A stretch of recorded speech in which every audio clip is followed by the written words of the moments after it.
یا علی مدد. Otherwise, Rai Abu Ali Missionary, wise number 601. August 2, year 2001. My wise in downtown Jamaat Khana, Vancouver. Ali Madad.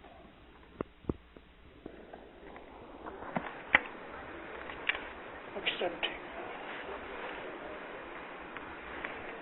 Lindar, بہت دنوں کے بعد آپ کے جماعت خانے میں آیا ہوں. ٹاپک ایسا ہے کہ میں چاہتا تھا ینگسٹرز بہت ہو گئے اور میں اس کے لیے انگلش میں بولنے کو تیار تھا، لیکن اس وقت حاضری ایسی ہے. انگریزی اچھی ہے لیکن انگلش ہے وہ ٹیکنالوجی، سائنس اور ایسی چیزوں کے لیے بہت اچھی بھاشا ہے. محبت پریم کی باتیں کہ جس میں سٹیلٹی ہے، ریفائنمنٹس ہیں، ان کے لیے انگلش پور لینگویج ہے. لیکن اگر نہ بولا جائے تو پھر نہیں چلتا، تو دیٹ از اوکے. آج کا ٹاپک ہے کیا مذہب ضروری ہے؟ از ریلیجن نیسیسٹی؟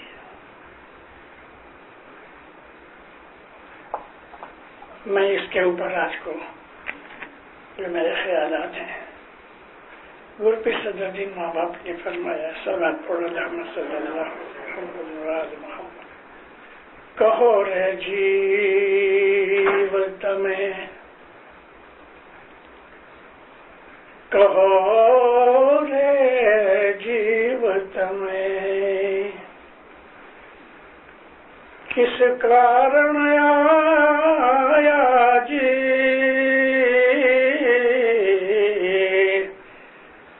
کہو رے جیوت میں، کس کارن آیا جی، نہ کدھی صاحب جی نے سیوا جی. ہے جی دنیا نو لوگ جیوڑو، کروانے لاگو جی دنیا نو لوگ جیوڑو،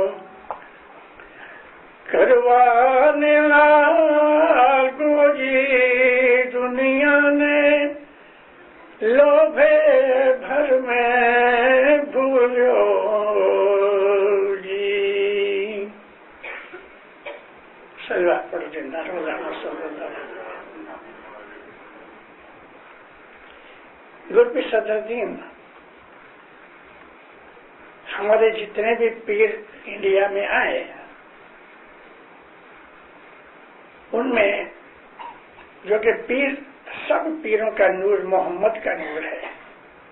کوئی پیر چھوٹا نہیں، کوئی پیر دوسرے سے بڑا نہیں. ایسا ہی خدا تعالیٰ نے قرآن میں کہا ہے کہ میرے جتنے بھی انبیاء ہیں یعنی کہ نبی ہیں ان میں تفاوت مت کرو کہ یہ چھوٹا ہے وہ بڑا ہے، کیونکہ جو نور ہے وہ تو نور ایک ہی ہے، اس میں کوئی بڑائی چھوٹائی کی بات نہیں. ہوتا کیا ہے کہ زمانے کے حساب سے لوگ جو اس نبی کی امت میں آتے ہیں اس کے حساب سے، اور جو غیر لوگ ہیں جن کے اندر نبی کی امت والے ملتے جلتے رہتے ہیں، یہ سب چیزیں دیکھ کے نبی کو ڈیسائیڈ کرنا پڑتا ہے کہ کس طریقے سے میں انہیں بتاؤں. اس لیے بعض نبیوں کے کام مشکل ہیں، بعض نبیوں کے آسان تھے. ہمارے پہلے پیر جو انڈیا میں آئے وہ سدگر نور تھے.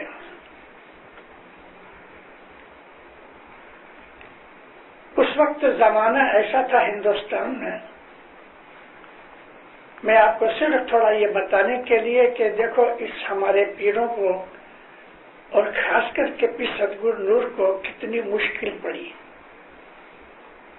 پیر صدگرو نور کے آنے سے پہلے انڈیا میں اسماعیلی مذہب، یہ جو ہمارا طریقہ ہے، ہم اس کو نظاری پنتھ کہتے ہیں. نظاری اس لیے کہ اسماعیلی 3-4 قسم کے ہیں. یہ جو بہرے لوگ ہیں مست علی مانتے ہیں، یہ لوگ بھی اسماعیلی ہیں کیونکہ شاہ اسماعیل کو مانتے ہیں. لیکن امام مستنصر باللہ کے بعد یہ لوگ ہم سے جدا پڑ گئے. ہم نے مولانا نزار کا ہاتھ پکڑا یا مولانا نے ہمارا ہاتھ پکڑا، اور جو دوسرے تھے انہوں نے مست علی کا پیچھا کیا. وہ بھی اسماعیلی ہیں، ہم بھی اسماعیلی ہیں، لیکن ہم نظاری اسماعیلی ہیں اور وہ مست علیین اسماعیلی ہیں، مگر انہوں نے اسماعیلی نام چھوڑ دیا. ہم ہی صرف اسماعیلی ہیں. اس کے تھوڑا پہلے ہمارے مولانا امام حاکم تھے، تو وہ بھی جب جمعہ پورا ہوا تو ہماری جماعت میں سے ایک سیکشن نکل گیا. انہوں نے یہ کہا کہ امام حاکم مرے نہیں، غائب ہو گئے ہیں اور واپس آئیں گے. مگر دوسرے تھے، انہوں نے امام حاکم کے بعد امام ظاہر کو قبول کیا، کیونکہ ہمارا سلسلہ جو ہے وہ کبھی ٹوٹتا نہیں، امامت کبھی بند نہیں ہوتی. تو وہ لوگ بھی اسماعیلی ہیں، لیکن جس طرح میں نے ابھی کہا کہ اسماعیلی نام کا لیبل اور مہر صرف ہمارے ساتھ لگی ہوئی ہے، اس لیے انہوں نے بھی اپنا نام اسماعیلی یوز نہیں کیا. اور ان کا ایک بہت بڑا سردار تھا، ان کو دروز کہتے ہیں. وہ سردار کا نام تھا امیر حمزہ. اس کو وہ لوگ پیغمبر مانتے ہیں اور امام حاکم کو خدا مانتے ہیں. بعد میں یہ چیزیں بنی.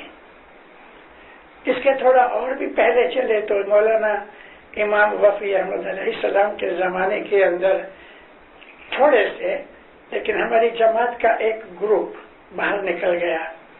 انہوں نے مذہب نہیں چھوڑا، لیکن کیا ہوا کہ انہوں نے یہ سوچ کے کہ یہ کام دھندا، بیوی بچے، یہ فین فتور ہے، عبادت کے لیے ٹھیک نہیں. عبادت کے لیے یہ سب کچھ چھوڑ کے پہاڑ کو گفا میں چلے گئے اور وہاں جا کے بیٹھے رہے عبادت میں.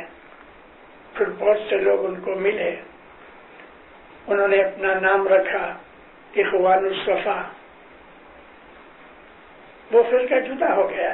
انہوں نے پھر کسی امام کو مانا نہیں، اور وہ بھی زیادہ چلے نہیں، تھوڑے 40-50 برس کے بعد مٹ گئے. اس کے پہلے مولانا جعفر صادق کی وفات کے بعد بھی ہماری جماعت جزی ہو گئی. اسماعیلی جدا ہو گئے، موسیٰ کاظم کو ماننے والے جدا ہو گئے، جو بعد میں اثنا عشری کہلائے. میں نے آپ کو یہ چھوٹی سی ہسٹری بریفلی اس لیے کہی، یہ بتانے کے لیے کہ اماموں کو، پیروں کو، نبیوں کو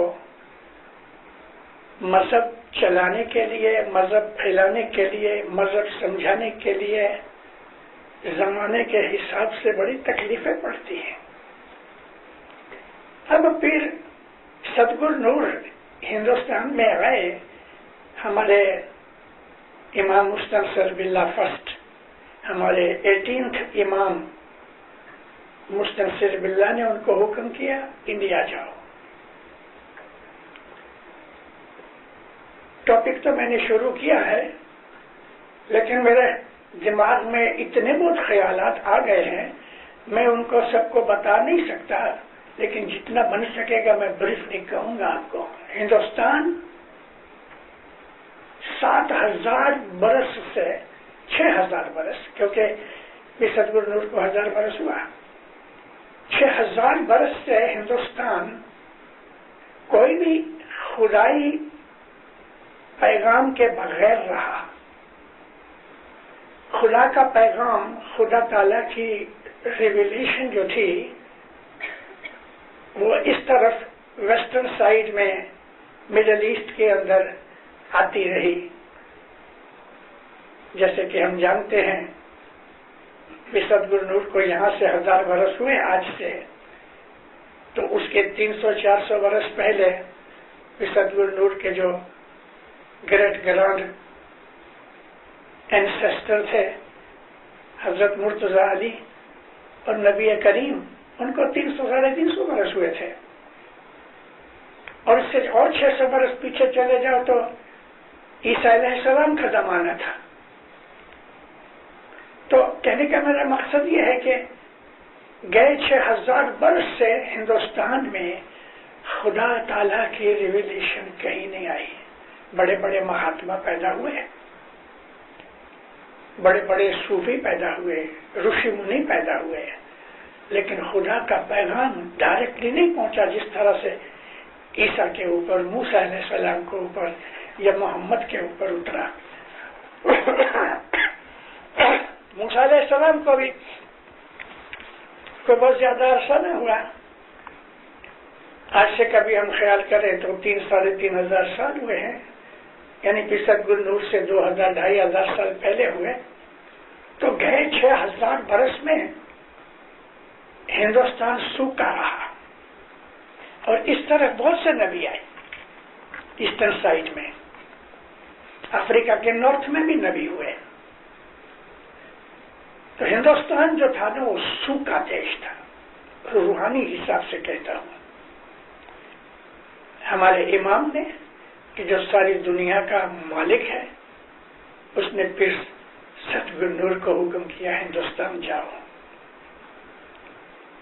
سوکھا لینڈ ہے، پانی ڈالو، کچرا دور کرو، گھاس جھاڑی دور کرو، کھیتی کرو. ابھی بھی سدگرو نور ہندوستان آئے، اس کے تھوڑا برس پہلے یعنی لگ بھگ 40 برس پہلے، 30-40 برس پہلے کاٹھیا واڑ کے اندر ایک جگہ تھی سومناتھ. اس سومناتھ پہ بہت بڑا ایک مندر تھا، کولوسل چیز، اور اس کے اندر شیو کی مورتی تھی کہ جو ادھر تھی. ابھی کیا تھا کہ اوپر نیچے میگنیٹ تھے، اور یہ مورتی وہ میگنیٹ کی وجہ سے ادھر تھی. نیچے کوئی بھی سپورٹ نہیں تھی، اوپر بھی کوئی سپورٹ نہیں تھی. تو لوگ اس چیز کو بہت بڑا معجزہ مانتے تھے ہندو لوگ. اور بڑے بڑے راجے مہاراجے ہیرے جواہرات، موتی وغیرہ، سونا چاندی اس مندر کے اوپر آفر کرتے تھے، بھیٹ کرتے تھے. تو محمود غزنوی اس نے آ کے اس مندر کو توڑ دیا.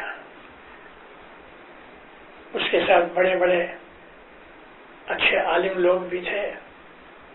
ایک اس کے ساتھ حکیم تھا، اس نے کہا کہ بادشاہ یہ کوئی معجزہ نہیں ہے، ایک ہتھوڑا مارو گے یہ گر پڑے گا. اور ایسا ہی ہوا، اس نے مندر کو تاراج کر دیا، لاکھوں کروڑوں کی دولت سمیٹی. ہندوؤں نے بہت ریزسٹنس کیا، بیوی بچوں کو مار دیا، بہت سی عورتیں پکڑ کے لے گئے. ہسٹری میں تھوڑا سا ڈفرنس اس طرح ہے، ایک جگہ لکھا ہے کہ 20,000 آدمی سلیو کر کے بنا کے لے گیا، دوسری جگہ 2 لاکھ آدمی لے گیا. اینی وے، ہندوؤں کے دل میں، انڈیا والوں کے دل میں مسلمانوں کے لیے نفرت پیدا ہو گئی، ہیٹریٹ پیدا ہو گئی، اور اسلام کے دشمن بن گئے. مسلمانوں کو ملچ کہتے تھے، گندے ڈرٹی لوگ. ملچ جس کو ہاتھ نہ لگایا جائے، انٹچیبل. اور وہ جو مسلمانوں نے ہندوستان کے اوپر ظلم کیے، 17 ٹائمز محمود غزنوی نے ہندوستان کو تاراج کیا. ان کے دلوں میں ایسی اسلام کے ورد میں ہیٹریٹ ڈال دی کہ وہ ہیٹریڈ 1000 برس ہوا آج تک چل رہی ہے ہندوؤں کے دل میں، اسلام کے وروਧ میں، مسلمانوں کے وروਧ میں ہیٹریڈ ابھی تک نہیں نکلی۔ اچھا، یہ سمے ہے پھر ستگور نور آتے ہیں، مسلمان کو دیکھ کے دشمنی کے، گرم جوش کے، غصے کے، نفرت کے، ہیٹریڈ کی فیلنگز پیدا ہوتی ہے۔ ایسے سمے میں پیر آئے ہیں، مسلمان ہے، آل رسول ہے، رسول اللہ کی آل بیت میں سے ہے۔ جب وہ آیا، لمبے یہاں تک کے بال ہے، گول داڑھی ہے، عربی لباس پہنا ہے، سفید رنگ کا جبہ ہے۔ ستگور نور بھیلڑی نام کا ایک پورٹ ہے کاٹھیاواڑ میں، کاٹھیاواڑ کے نیچے گجرات، وہاں اترے اور لوگوں سے ملے گلے، جہاں جاوے لوگ دور ہٹ جاوے، بھاگ جاوے، پیر کے پاس بھی نہ آوے۔ پیر تو پیر ہے نا، آل رسول ہے، محمد کا نور ہے۔ پیر نے دیکھا یہاں کام کرنے کے لیے شکل بدلانی پڑے گی۔ پیر نے سفید جبہ نکال دیا، سفید ٹوپی نکال دی، سادھو کے یہ جو اورنج کلر ہے نا، اس کلر کے جبہ پگڑی وغیرہ بنائی، نام رکھا ستگور نور۔ اب نور ان لوگوں کو پتا نہیں تھا کہ نور کا مطلب کیا ہے، عربی لفظ ہے، لیکن ستگور کا نام ستگور نور، محمد نور الدین میں سے ستگور نور بنے۔ ادھر کی بھاشا سیکھی، زبان سیکھی، اور پھر لوگوں سے ملے گلے تو ستگور نور سب جگہ مشہور ہو گئے، بڑے معجزے بھی کیے، اور اس طرح اسماعیلی دین کو ست پنتھ کہہ کے دین کا نام رکھا ست پنتھ، صراط المستقیم کا ٹرانسلیشن کیا۔ علی کو وشنو بنایا، برہما کو محمد بنایا۔ دیکھو ان کی چالاکی، ٹیکٹ فلنس، ہمارے پیروں کی ٹیکٹ فلنس۔ برہما محمد ہے، وشنو علی ہے، مہیشور حضرت آدم علیہ السلام ہے۔ اس طرح ان کے وہ فیملیئر ہیں، برہما سے، مہیش سے، وشنو سے فیملیئر ہیں، تو ان کو کہا تم سچے ہو، کیونکہ 9 دفعہ 9 اوتار آ چکے ہیں، اور ابھی 10واں اوتار تم ویٹ کرتے ہو نا، آ گیا ہے عربستان میں۔ وشنو کا نام علی ہے، محمد جو ہے وہ برہما ہے، اور آدم صفی اللہ جو ہے وہ مہیشور ہے۔ تو پوچھا شکتی کون؟ کیونکہ شیو کے ساتھ شکتی بھی ہے نا، تو بی بی فاطمہ شکتی ہے۔ یہ ہمارے پیروں کی ٹیکٹ فلنس تھی، اور معجزے کر کے پیر نے اسماعیلی ست پنتھ کو انڈیا میں قائم کیا۔ جب یہ لوگ ست پنتھ کے اوپر آ گئے، ان کو نہیں کہا کہ تم مکہ کی طرف منہ کر کے اذان دو اور پھر نماز پڑھو، 5 وقت اٹھو اور بیٹھو، یہ نہیں کہا۔ کبھی یہ انٹروڈیوس کرتے تو وہ بھاگ جاتے یا پیر کو مار ڈالتے۔ ہماری اسماعیلی مذہب کے اندر سے کس طرح ہمارے پیروں نے کام کیا ہے۔ اب اس طرح انہوں نے مذہب کا پھیلاوا کیا، شروع کی، مکھی بنایا، جماعت بنائی، یہ سارا سلسلہ دکھایا، گپتی مذہب چلایا، اور پھر ان کو یہ کہا کہ دیکھو اس مذہب کو کسی کو کہنا مت ہے۔ ایسا کرنے کا مقصد کیا تھا؟ ایسا کرنے کا مقصد یہ تھا کہ اگر پھر ان کو چھوٹ دیتے دوسروں کو کہنے کے لیے تو پھر یہ چیز باہر نکل جاتی، اور جو آبسٹینیٹ ہندو تھے وہ ان لوگوں کو مار ڈالتے ہیں۔ میں نے یہ بات آپ کو پیر صدرالدین تک لانے کے لیے بتائیے. پیر صدرالدین بڑے فلاسفر تھے. پیر صدگرو نور کے بعد لگ بھگ 150-200 برس کے بعد پیر شمس آئے. پیر شمس کے پڑ پوترے پیر صدرالدین تھے، پوترے کے بیٹے تھے. پیر شمس نے جو کام کیا وہ صوفیوں کے اندر اور صوفیانہ کام تھا، اور پیر شمس نے ستپنتھیوں کو اسلام کی تعلیم دینی شروع کی. پیر صدگرو نور نے اس طرح نہیں دی. پیر شمس کے بعد پیر صدرالدین آئے. پیر صدرالدین فلسفر تھے، بڑی بڑی ڈیبیٹ کی انہوں نے. اور پیر صدرالدین نے پھر جب لوگ جماعت تیار ہو گئی تو اب ان کو جو پرائمری ایجوکیشن دی تھی پیر صدگرو نور نے، اس ایجوکیشن کو سیکنڈری درجہ دیا پیر شمس نے، اور پیر صدرالدین ان کو یونیورسٹی میں لے گئے. پیر صدرالدین پوچھتے ہیں کہ بھئی تم دنیا میں کیوں آئے ہو؟ کہو مجھے کہ تم میں کس کارن آیا؟ نہ کہ دی صاحب دی سیوا. یہاں صاحب کا مطلب خدا ہے کہ جو امام اللہ کا نور ہے. تم نے اس کی بندگی نہ کی. اللہ تعالیٰ قرآن میں کہتا ہے میں نے تم کو اور جنوں کو اس لیے بنایا کہ تم میری بندگی کرو، میرا حکم مانو. بندگی کا مطلب حکم ماننا، اوبیڈینس کا نام بندگی ہے. یہ بندگی فارسی لفظ ہے اور عبادت عربک ہے. دونوں کا ایک ہی میننگ ہے، سلیوری. میں تمہارا بندہ ہوں، میں تمہارا سلیو ہوں. اور سلیو اور نوکر میں فرق یہ ہے کہ نوکر پگار لیتا ہے جب چاہے نوکری چھوڑ کے چلا جائے، لیکن جو سلیو ہے غلام وہ پگار نہیں لیتا.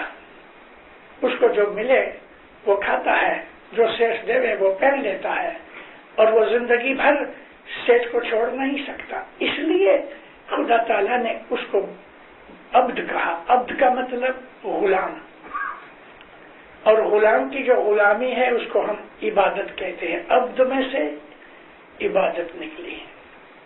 جو لوگ عابد ہیں، عبادت کرتے ہیں، وہ عبد ہیں. اور یہی لفظ بندگی فارسی کا ہے. تو پھر صدرالدین نے قرآن کی اس آیت کو اس طرح سے اپنے اس پاٹھ میں لیا. کہو رے جیو تمہیں کس کارن آیا، نہ کی دی صاحب دی سیوا. دنیا میں آ کے تم لوگ لالچ میں موج شوق میں بیٹھ گئے تو پھر کہتے ہیں یہ دنیا نے کارن بھولی جس کو، اور تم بھول گئے ہو. میں نے جو یہ بات کہی کہ مذہب کیوں نیسیسری ہے، خدا تعالیٰ اس کو ہماری عبادت کی ضرورت نہیں. اگر ہم اس کی بندگی نہ کریں تو وہ چھوٹا ہونے والا نہیں ہے، وہ ایسا ہی ہے. اور کبھی ہم بندگی کریں گے تو اس کا کوئی فائدہ نہیں ہے. جو کچھ ہے وہ ہمارا ہے. اس لیے کہ غلام اگر سیٹھ کا حکم مانتا ہے تو سیٹھ اس پہ راضی ہوتا ہے. تو ہم اگر خدا تعالیٰ کا حکم مانے تو وہ ہمارے پر راضی ہو گئے. اس کو کچھ نہیں، فائدہ ہمارا ہے. اس کے لیے میں نے کہا مذہب نیسیسری ہے، دنیا کے لیے بھی دین کے لیے بھی. کیوں نیسیسری ہے؟ اس لیے کہ مذہب ہم کو ڈسپلن سکھاتا ہے، مذہب ہم کو ایتھکس سکھاتا ہے، مذہب ہم کو جیون پسار کرنے کے لیے جو ضروری چیزیں ہیں وہ ہمیں سکھاتا ہے. مذہب ہمیں دل میں مات پتا فیملی کی محبت دیتا ہے. مذہب ہم کو سکھاتا ہے کہ دوسروں کے ساتھ ہم کیا ٹریٹمنٹ کریں. مذہب ہم کو یہ سکھاتا ہے کہ سوسائٹی میں رہنے کے لیے ہمیں کیا کرنا چاہیے. مذہب نے ہم کو کلچر دیا. کلچر میں سے سویلائزیشنز نکلی، کلچر مذہب کے اندر سے نکلا ہے، کیونکہ مذہب نے جب ہم کو خدا تعالیٰ کے راستے پہ لگا دیا اور ہم کو ڈسپلنڈ بنا دیا، اور اگر ہم خدا تعالیٰ کے بتائے ہوئے سب چیزوں کے اوپر عمل کریں تھرو نبی پروفٹس، تو مذہب ہم کو ایسی ہیپینس دیتا ہے، ایسی پیس دیتا ہے کہ وہ دنیا کے اندر دکھی نہ بنے۔ اگر مذہب کے اوپر ہم سب لوگ چلیں تو یہ دنیا ایک جنت ہے۔ سچ مچ خدا تعالیٰ نے دنیا کو اچھی حالت میں بنایا ہمارے لیے۔ ہم کو بنانے اور ادھر بھیجنے سے پہلے لاکھوں برسوں سے خدا اس دنیا کو ڈیکوریٹ کر رہا تھا، ہمارے لیے تیار کر رہا تھا۔ جیسے کہ بچہ سویا ہے اور ماں اس کا کھانا تیار کر رہی ہے، اس کے نہانے بات لینے کے سامان تیار کر رہی ہے، بچہ سویا ہے۔ خدا تعالیٰ نے ہم کو اس ارتھ کے اوپر بھیجا، اس کے پہلے اس نے فروٹ بنائے، ویجیٹیبلز بنائی، ہم کو خوش کرنے کے لیے جات جات کے پھول بنائے۔ یہ ساری چیزیں ہائر کوالٹی کی تھنکنگ والی ہیں۔ وہ لوگ کے جو ہائر تھنکنگ کر سکتے ہیں وہی خدا کے نزدیک پہنچتے ہیں۔ ایک آرڈینری آدمی جو پڑھا نہیں کچھ نہیں، پاپوا نیو گینی میں سے اس کو لے آؤ ادھر، اس کا اٹھنا بیٹھنا ایک بندر کی طرح ہے۔ آج بھی یہ لوگ ادھر ننگے پھرتے ہیں۔ اب اس کو گلاب کا ایک پھول دو، نہ اس کو خوشبو کا پتہ ہے، نہ گلاب کی نزاکت کا پتہ ہے، لیکن خدا کا ایک دوست، خدا کی عبادت کرنے والا، اس کو ایک گلاب کا پھول دو تو کتنا خوش ہوتا ہے۔ واہ اے خدایا، اس کو خدا یاد آتا ہے، اے خدایا تم نے ایسی اچھی چیز بنائی، کتنی اچھی خوشبو ہے اس میں، کیسا اس کا رنگ ہے، کیسی نازک اس کی پیٹرنز ہیں، کیا اس کی بیوٹی ہے۔ وہ خدا تعالیٰ کی بنائی ہوئی چیز کی قدر کرتا ہے، یہ عبادت میں شامل ہے۔ پھول کی اس نے قدر ضرور کی، پھول کا وکھان کیا، لیکن پھول کا اس لیے وکھان کیا کہ بنانے والے نے اس کو کیسا بنایا ہے۔ تو اس آدمی نے پھول کے اندر خدا کو دیکھ کے یا خدا تعالیٰ کی جو کاریگری اور آرٹ دیکھ کے اس نے خدا تعالیٰ کو یاد کیا، اس نے یہ عبادت کی اور اس کے دل میں خوشی پیدا ہوئی۔ مذہب ہم کو آہستہ آہستہ زمین میں سے اٹھا کے عرش پہ لے جاتا ہے۔ مذہب ہم کو ماں کی طرح گائیڈ کرتا رہتا ہے، اور ماں ہے وہ مذہب کے ذریعے سے ہمیں گائیڈ کرتا ہے، کیونکہ خدا تعالیٰ نے اس کے دل میں محبت ڈالی ہے۔ نبیوں کو بہت دفعہ ہم ماں اور باپ کی طرح مانتے ہیں، اس لیے کہ نبیوں نے، پیروں نے، اماموں نے ہم سے محبت کر کے اور محبت کے ساتھ ہم کو مذہب سکھایا۔ مذہب کہتا ہے کہ تم اکیلے جنگل میں نہیں رہتے، ہیومن سوسائٹی میں رہتے ہو۔ تو اگر کوئی آدمی کا کوئی کپڑا کسی جگہ رہ گیا ہے تو تم اٹھا کے اس کا استعمال مت کرو، کیونکہ وہ تمہاری چیز نہیں ہے۔ دوسروں کی جو چیز ہے اس پہ تمہارا کوئی رائٹ نہیں۔ مذہب نے ہم کو آنےسٹی سکھائی۔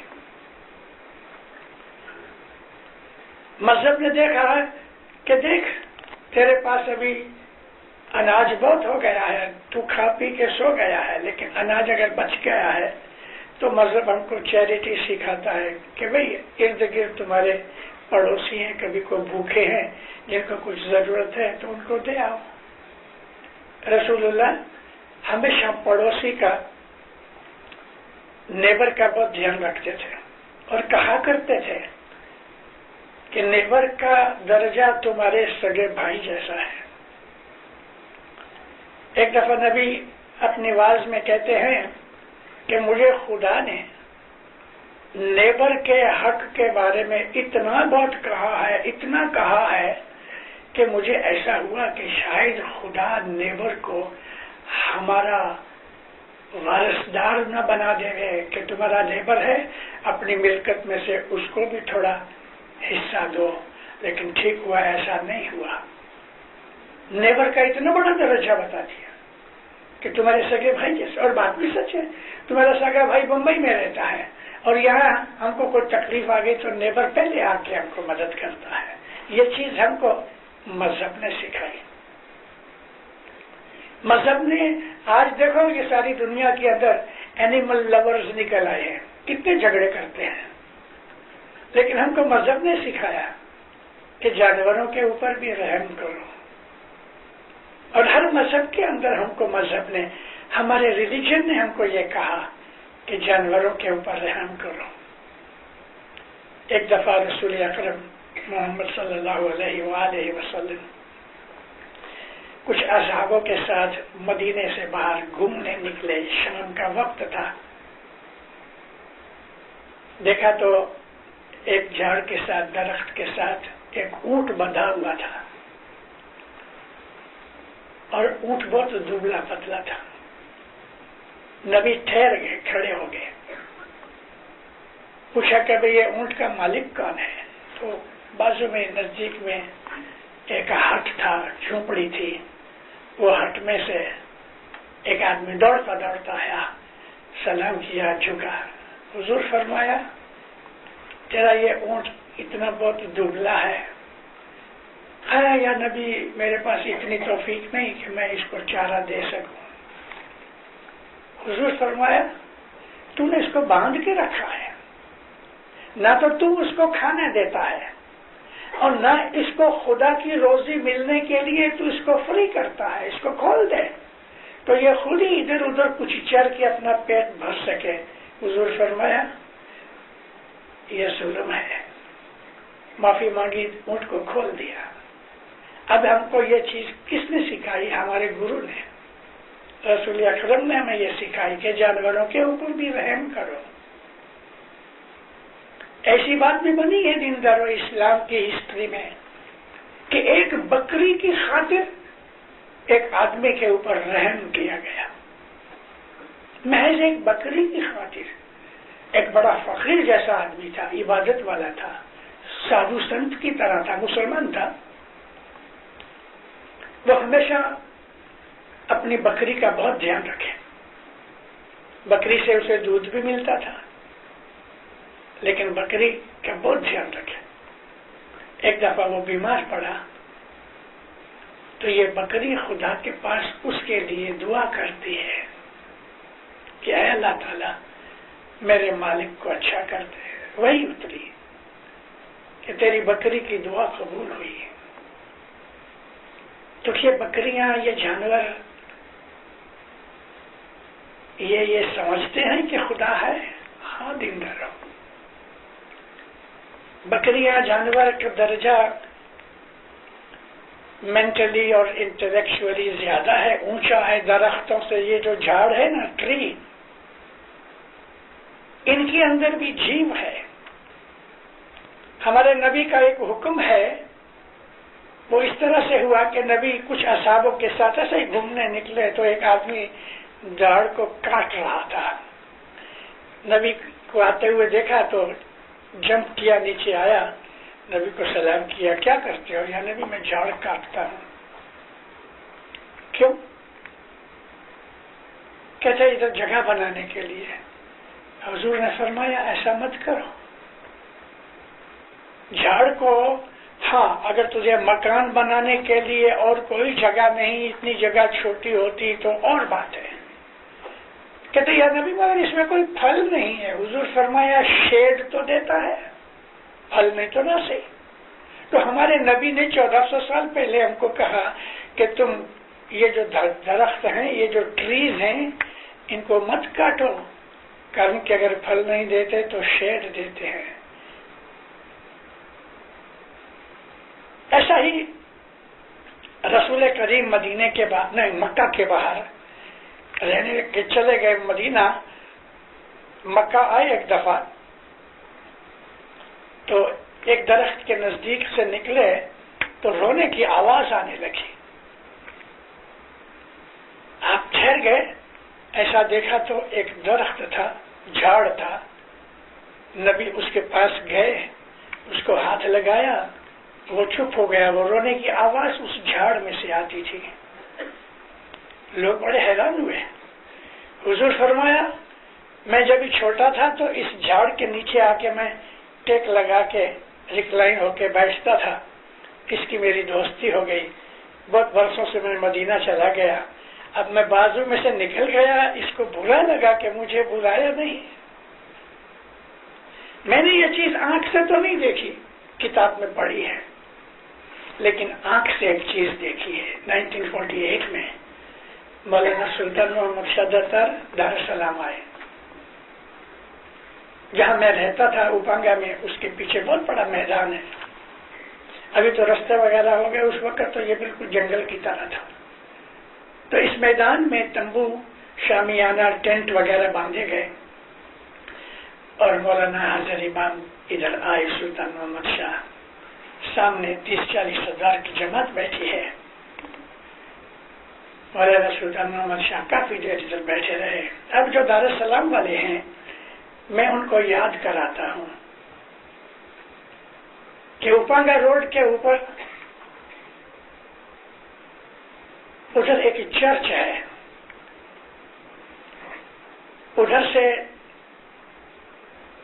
نارتھ میں سے جو نارتھ نہیں لیکن ایسٹ میں سے راستہ آتا ہے. سیلنڈر برج کو کراس کر کے ایک راستہ سیدھا جاتا ہے رائٹ پہ, یہ اوپانگا روڈ ہے, اور ایک لیفٹ پہ جاتا ہے سی ویو روڈ ہے. ان دونوں کے کنارے پہ میٹنگ پلیس پہ ایک چرچ ہے, ابھی بھی ہے. اس وقت چرچ نہیں تھا, میں 48 کی بات کرتا ہوں. مولانا سلطان محمد شاہ نے بہت فرمان کیے اور پھر اٹھے. آہستہ آہستہ وہاں ایک بویو کا درخت تھا. بویو افریقہ والے جانتے ہیں, بہت بڑا اس کا تھڑ ہوتا ہے اور اوپر پتے تھوڑے سے ہوتے ہیں. آہستہ آہستہ آہستہ مولا گئے, ہم سب پیچھے پیچھے. اس درخت پہ جا کے سامنے درخت کو لکڑی سے پیار کیا, ہاتھ نہیں لگایا لیکن ہاتھ کی لکڑی سے اس کو 2-3 دفعہ پیار کیا. عبداللہ کاؤنٹ عبداللہ ہاشم گانگی ساتھ ہے. جی خداوند 500 برس سے یہ درخت ہمارا ویٹ کرتا ہے. 500 برس سے ہم اس کو دیدار دینے آیا ہے. جھاڑ میں جیو ہے, انٹیلیجنس نہیں ہے لیکن جیو ہے. اس کا بھی پیدا کرنے والا یہی مالک ہے جس نے ہمیں پیدا کیا. تو یہ بھی ہمارا دین بھائی ہوا. جھاڑ کے اوپر بھی ظلم مت کرو کیونکہ تمہارا دینی بھائی ہے. کیسے دینی بھائی؟ وہ خدا کی عبادت کرتا ہے اور ہم بھی خدا کی عبادت کرتے ہیں. مذہب ہم کو اتنا اچھا بناتا ہے کہ فرشتے ہمیں سجدہ کریں اگر ہم مذہب کے اوپر عمل کریں تو.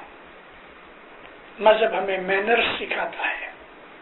نبی کریم بیٹھے ہیں, گھر کا جو مالک تھا ہوسٹ, اس نے بڑا سا تھالا رکھا اور اس کے اندر اس نے نبی کے سامنے پہلے رکھا, پھر بیچ میں ایک بڑا پیالہ گوشت کا رکھا اور خود اپنے ہاتھ سے تھوڑا تھوڑا سب کے سامنے ڈالتا گیا. نبی کے سامنے بوٹیاں گوشت کی زیادہ ڈالی اور باقی سب کو چھوٹی سی 1-2 بوٹیاں دی. اب ایگزیکٹلی نبی کے سامنے ایک آدمی بیٹھا تھا, ابھن آدمی, ان ایجوکیٹڈ, ان کلچرڈ, کھیڑوت تھا, باہر سے کہیں آیا, بدو تھا. ادھر آنکھیں کرتا رہا. نبی جب باتوں میں پڑ گئے تو لمبا ہاتھ کر کے نبی کے سامنے سے بوٹیاں کھینچ لے گئے. 1 کہ 2 دفعہ نبی چپ رہے, لیکن جب اس نے